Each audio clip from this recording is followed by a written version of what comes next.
Hi class, my name is Anaya Young and I'm doing my presentation on Mo Yan for our Eminent World Authors class.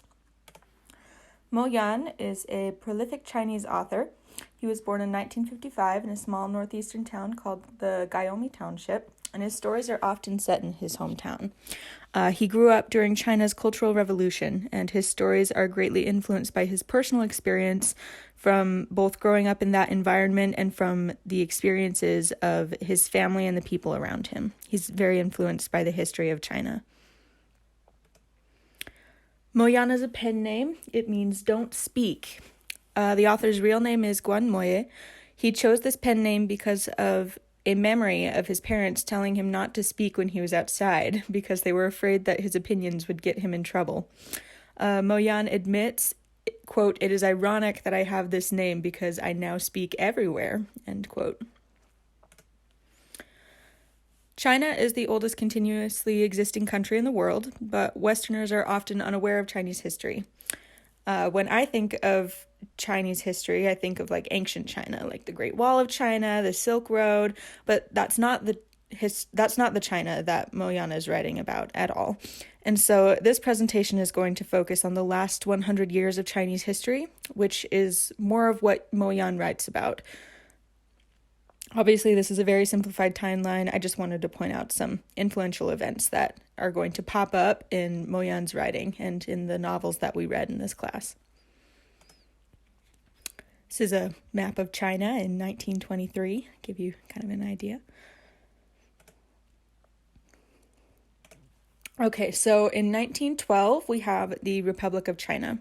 A revolutionary named Sun Yat-sen provoked the Wuchang Uprising. It resulted in 15 provinces declaring their independence from the Qing dynasty, which was the emperor who had been ruling China since 1644, so a long time. And Sun Yat-sen takes control of the new republic. From 1914 to 1918, World War I was going on. China didn't get involved in the conflict until 1917, and they never sent troops out of the country, but they did give backing and assistance to the British and the French. They were opposed to, obviously, any Japanese. In 1921, the Communist Party of China was officially formed in response to the Treaty of Versailles, which ended World War I. So that did have an impact on the country. In 1927, we have the Shanghai Massacre. Quote, "Millions of executions take place when Nationalist Party leader Chiang Kai-shek orders the massacres of communists, which inadvertently causes the creation of the opposing Communist Red Army." So this just escalated a lot of internal conflict and pitted Chinese against Chinese. In 1928, we have a sort of unification. Chiang Kai-shek, he seized areas under control of opposing political leaders and sort of bullied them into peace. It wasn't a real unification. In 1931, there was a civil war in China. Fighting between the Nationalist Party and the Communist Red Army escalated very much, and this conflict would continue on and off for decades. In 1937 to 1945, we have the Second Sino-Japanese War. Japan invaded Manchuria, and they captured Shanghai and Nanjing.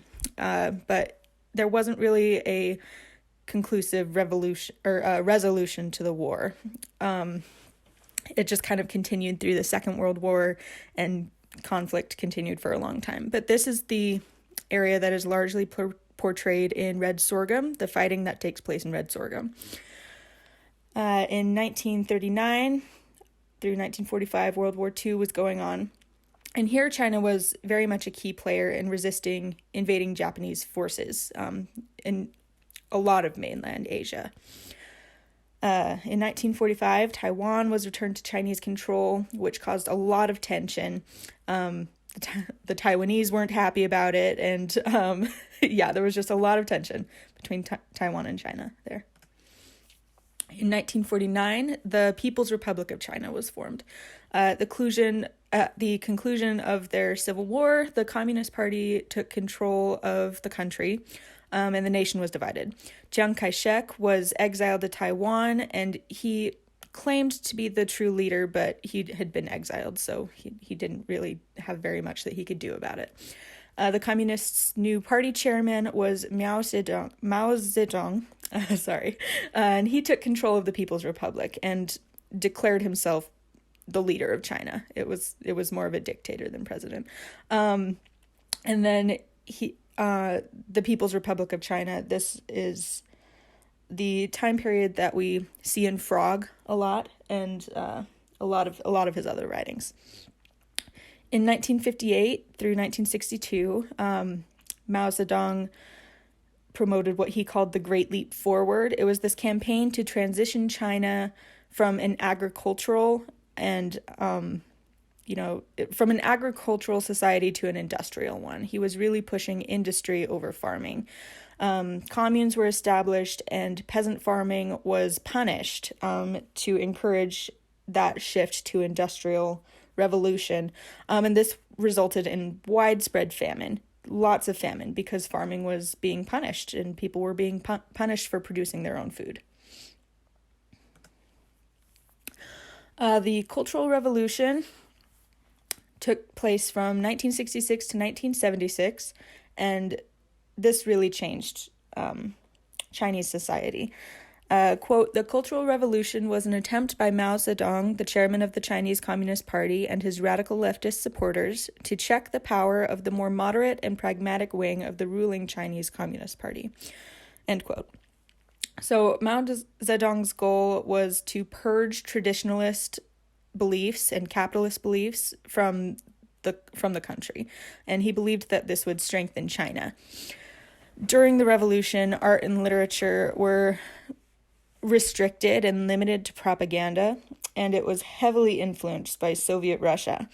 Freedom of expression was repressed, and if any ideas didn't align with the communist agenda, those beliefs and ideas were punished. Hence why Mo Yan's parents told him not to speak. They were afraid that his ideas would get him in trouble. In 1975, Chiang Kai-shek dies in Taiwan. He died in exile. And the following year, in 1976, Chairman Mao died.